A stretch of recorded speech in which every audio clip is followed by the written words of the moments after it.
Welcome back to another episode of Tales of Agmar, everybody, where we are bringing back the good old days of sci-fi and fantasy storytelling.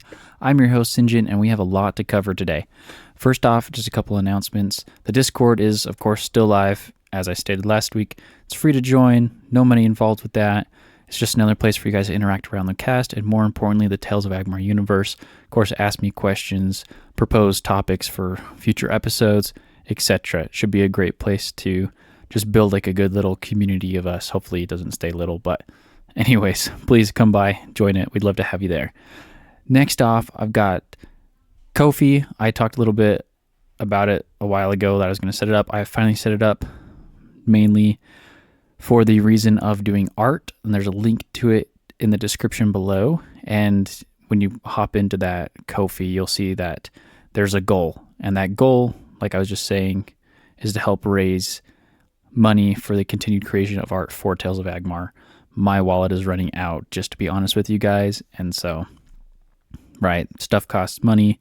The art's going to cost a lot of money, but if you guys are able to help in any way, that way, thank you so much. And as a reward for that, once that is done as part of the commissioned chunks of art I have, I am just going to drop a bunch of free screensavers and possibly some additional free art that you guys can just like download, use as wallpapers on your phone or for your laptop, right? Just look at, say it's cool, etc. And then of course those will pop up in a whole bunch of posts, especially if you guys have seen the YouTube videos at all.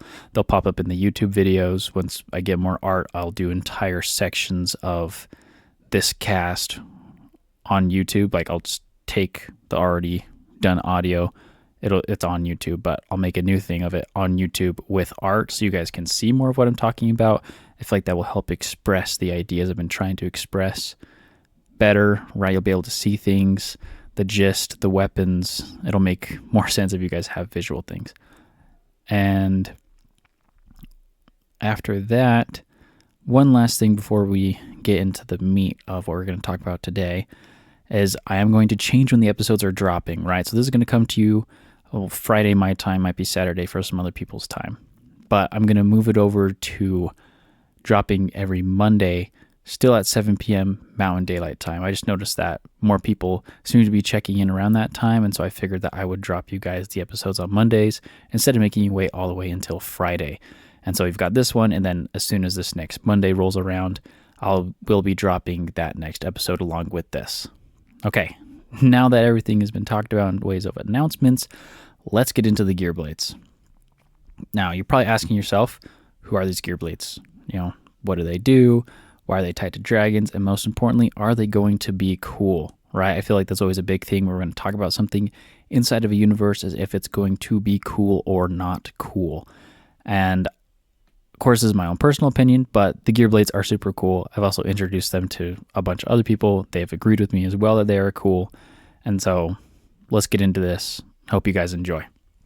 Now, we're going to start from why I added the Gearblades in the first place, right? Like why in the world would Sinjin name a group Gearblades? And we'll get a little bit more into that as we keep going. But it all started out with me wanting some kind of stoic, mysterious group of figures for the local populace of the Middle Kingdom to look to, right? Sort of like protectors, larger than life people that were in their backyard, right? I wanted them to be kind of loosely aligned with the kingdom, but I didn't want them to be directly involved in like the politics or hold like big offices.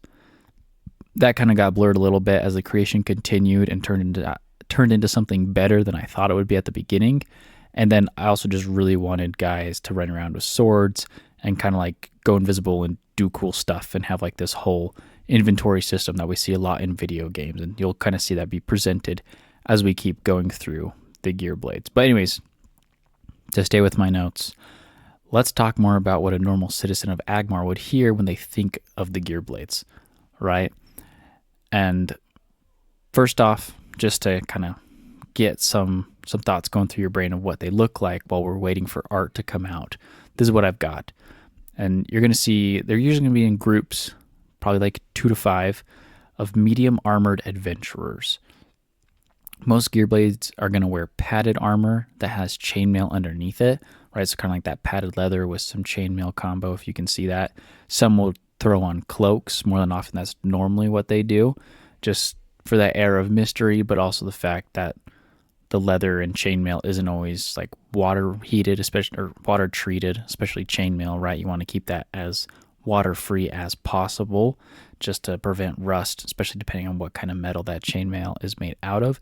And so we've got usually leather, or more specifically animal skin cloaks that go over, give you some of that water repellent capabilities, keep that armor and those weapons safe. And of course, another reason why it's padded armor and chainmail is that is going to give them protection against both bullets and other blades, as Gearblades end up dealing with both right now in modern day Tales of Agmar. However, a big thing you're going to notice is none of these guys are carrying weapons anywhere on their body, right? They've got the armor on there, but the weapons don't exist, right? We don't got any massive buster swords. We don't have any little short swords or racks of knives or even bows, arrows, right? That kind of thing. That's not going to be on them. Instead, they're just going to look super armored and then no weapons whatsoever. So if you're in the Middle Kingdom, right, like I was saying, you're going to see these guys are going to be like your heroes. They're going to be what every kid has heard tales of, what every kid wants to be inside the Middle Kingdom. And you hear, right, they're like servants of the dragons. They do the dragons' biddings, and they fight back against demons and Theocracy forces alike. However, on the other hand, if you're a member of Theocracy, right, you're going to see the Gearblades differently. More specifically, you're going to see them almost as if they are demons, okay? So one important thing about the Theocracy theology is they don't believe that the dragons and demons exist. And if they do exist, right, for whatever reason, even though at first we believe they don't exist, then they probably don't care about this world anymore, as they are somewhere else and don't need to worry themselves about it, right? So Theocracy doesn't believe the demons exist, and instead they believe that the Gearblades are somehow some weird amalgamy of magical horrors that are turned into fanatic killing machines. And that is also a lot of what happens, because usually these guys will rack up a large number of kills of both infantry and mechs when they are fighting Theocracy forces. And if you somehow hear about a Gearblade lurking nearby, right, like you're on like outskirts of a city, you see someone that looks like a Gearblade, you're going to report them, because they are like your worst nightmare incarnate, and you really just want to get them out of the Theocracy, probably punished for the crimes that you feel they've committed against you, right? Now, we've decided we've talked about what the normal people of Agmar think they are, right? Your average, everyday kind of NPC citizen. Now let's talk more about what they do, okay? And really quick, as we're finishing up, before we get into what they do, all the other factions on Agmar, right, we've talked a whole bunch about them. They don't really see them except if they randomly do like missions, right, as like missionaries out for the Draconic faith. But both the elves believe in the dragons and the dwarves sort of do, but it's like one specific dragon that they believe in. That's like the dragon of creativity, right? And it's like they worry about him. I'll do like a dragon pantheon episode later. That'll actually be the one after this one. We'll talk about like a whole dragon pantheon and like what that looks like now for everybody. But just so you know, the dragon that the Gearblade specifically worship is Dori-kai-ja, and that's their dragon patriarch. Now, aside from them also studying dragon history and hunting for clues about where the next demons are going to strike, the Gearblades work as mercenaries for the Middle Kingdom, right? So that's how we get that thing where they're not exactly tied to the kingdom, but they still are, right? So you've got a large number of them employed as mercenaries. So the Gearblade, like Inner Sanctum, is kind of its own like state, kind of like if you think of, was it Venice, Italy? If I get something wrong, please correct me. But right where you have the Catholic Church in our, right, we're not in Agmar, real quick, I'm just using it as something as an example from our world, but right, you have like the Vatican City. They're sort of like their own Vatican City idea on top of a mountain that had its top chopped off. But anyways, we'll unveil this more as we keep going, right? So anyways, that is their own little state, right? And they run for work as mercenary units. Sometimes nobles will come, learn the craft, and go back to the Middle Kingdom. That's totally fine, totally acceptable. The only thing is that if you are a Gearblade and you die, your Gearblade has to, like the blade itself, has to be returned to the Gearblade inner sanctum as part of like your death, right? But anyways, these guys normally run as hero units during large-scale battles against the Theocracy, and then also, as mentioned before, as specialist demon hunting units. They're going to go around and look for demon presence, people worshiping demons instead of dragons, that kind of thing. Not so much secret police stuff, but just like countering like the enemies of, well, basically their enemies, which right now are the Theocracy and demons. Now, sometimes during these large-scale battles, specifically against the Theocracy, peasant infantry don't really deal with demons, but Gearblades can come over, scoop up a squad of peasant infantry and lead them during that battle, especially if their knights fall and they take pity on them. But more often than not, Gearblades prefer to work just with their own kind in small groups, and that's just what they do on the large-scale battles. Unless, like I was just saying, they are noblemen, then sometimes you can have House Drawlin Gearblade wielder that leads a group of infantry into battle, something like that, right? Now, let's talk a little bit more about their tie to the dragons, okay? So before we keep going into like their present role, let's talk about the two ways that they're tied.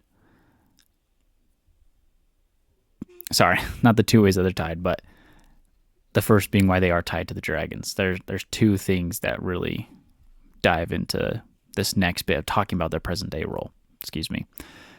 Thankfully, it's pretty simple. Every Gearblade is a person who is blessed by a dragon. So usually this happens at birth, right? But no one knows until one of the priests come, right? So it's not like a dragon rolls up and is like, you are now blessed, right? It's nothing like that. Instead, at some point, you were basically blessed by a dragon, and this happens, it stays dormant until a priest comes by and senses that the child is blessed, and then they inform the person, right? It's never identified, or sorry, the power never presents itself on its own. It always has to be someone else with a power, with like the dragon blessed capability, that can identify another dragon blessed. And so you can't exactly just like pick out from a crowd who is and who isn't dragon blessed. They don't have any fancy visible markings. It's more so just if you have that blessing, you can feel the blessing. You don't always know what dragon blessed them, and at the end of the day, that's not always a really big thing about who it is. It's just more so that they are blessed by one of the dragons, for Gearblades at least. There are other magics that we'll talk more about that are more dependent upon which dragon blessed you, but just for right now, to become like a standard Gearblade and use these things, you just have to be blessed by a dragon, and then Dori-kai-ja will accept you into being a Gearblade. All right, and aside from, of course, they get their powers from the dragons, right, that bless them. We then talked about they follow the direct commands of Dori-kai-ja, right? So he's going to be like, okay, like, demons are over there, or, I think they're over here. He's more so concerned about the demons. He just accepts that fighting the Theocracy is a necessary evil to kind of keep his people doing what they're doing, to keep money flowing in, right? It's more so like they fight the Theocracy for the money. At least that's why Dori-kai-ja does it. That's not so much why some other Gearblade wielders do it. But anyways, just for a little note about the dragon, right, their dragon patriarch. He is actually one of the dragons that survived the war in heaven and directly opposes the demons in present-day Agmar, right? So he's not one of the ones that sits around, twiddles his thumbs. He says, the demons are our fault. It's our fault that the demons still have influence in the galaxy. We didn't finish them off like we wanted to, like we were supposed to. And now our duty is to lead the remaining denizens of the galaxy into fighting off the demons, not the dragons. And so that's what he does. Now, present day Agmar, this is how you become one of the Gearblades, all right? This is a big question. Maybe you've been wondering, maybe you haven't. Doesn't matter, you're going to get it answered anyways, all right? And let's just start with, the how, right? Obviously, the first thing that needs to happen is you have to be blessed, Okay, so we just talked about that. Usually happens at birth. But there is another way. If for whatever reason you did not get blessed by a dragon at birth, but you have this innate desire to become a Gearblade, or you do something really crazy, really awesome, show a lot of devotion to one of the dragons, right? Then that dragon, or some random dragon, may decide to just make you a new dragon blessed. And it could just be because of your high devotion. It could just be because they wanted to try to make a servant, right? And so some lesser dragon may bless you to try to convince you to go and become a Gearblade and work for Dori-kai-ja, right? His dragon followers in the Draconic realm might do that, right? Since they still have some influence over the mortal realm. Okay? But again, it varies. Anything is possible.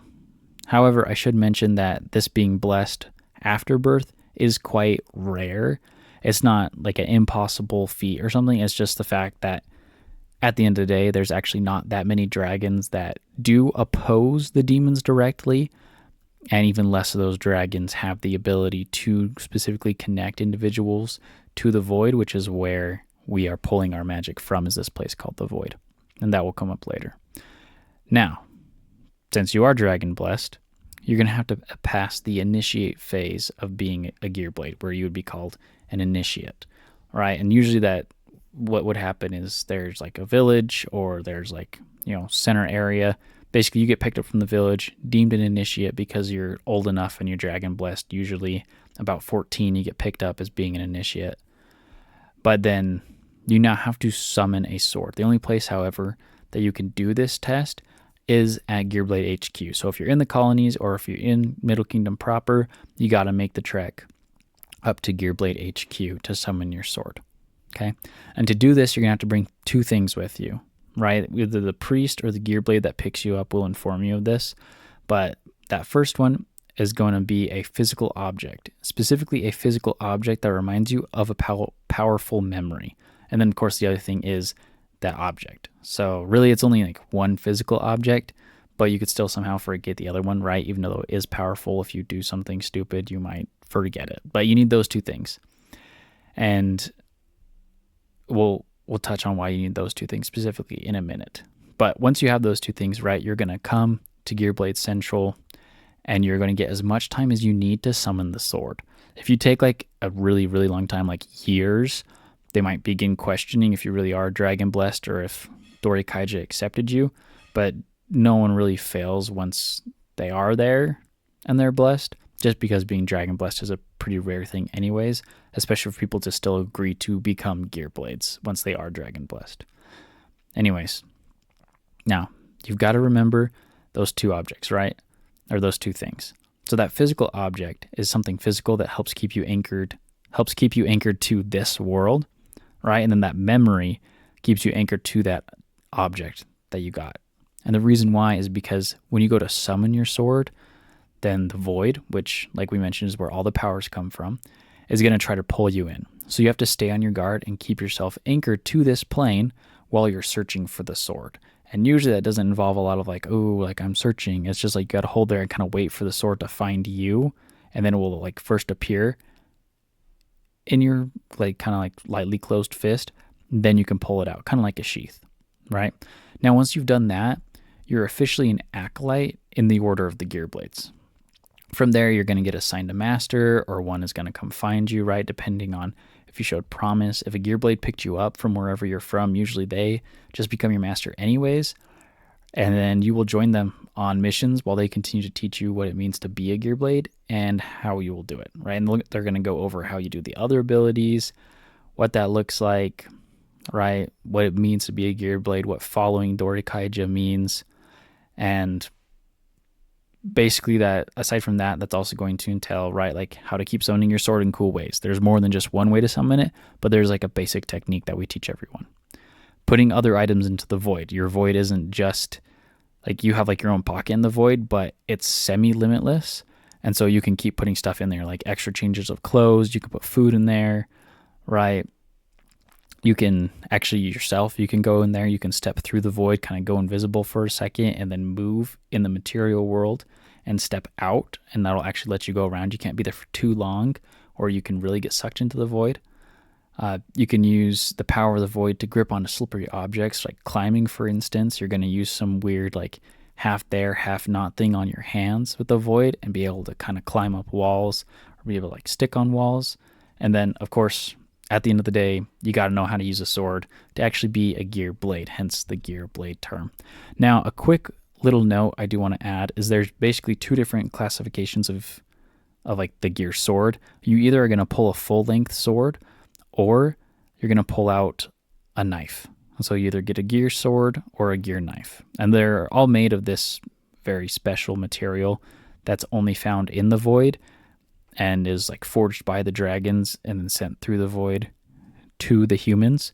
There are humans, right? We'll talk more about them later, but we mentioned them for a second, the gear smiths way back in like the first Middle Kingdom episode. I think I talked about them. Those guys can kind of work with runes. We'll talk about them in a minute. Well, it won't be a minute. It'll be like 2 or 3 episodes, right? But there's a little bit of tinkering there, some additional augments and whatnot. Okay, but that's all for the Gearblades this week, guys. Thanks so much for coming. Don't forget, again, to join us on the Discord, as well as to join us next Monday. Please check out the Ko-fi if you've got time. Link in the description. And we're going to talk a little bit more about what the Dragon Pantheon looks like inside of Tales of Agmar. But till then, have a good one.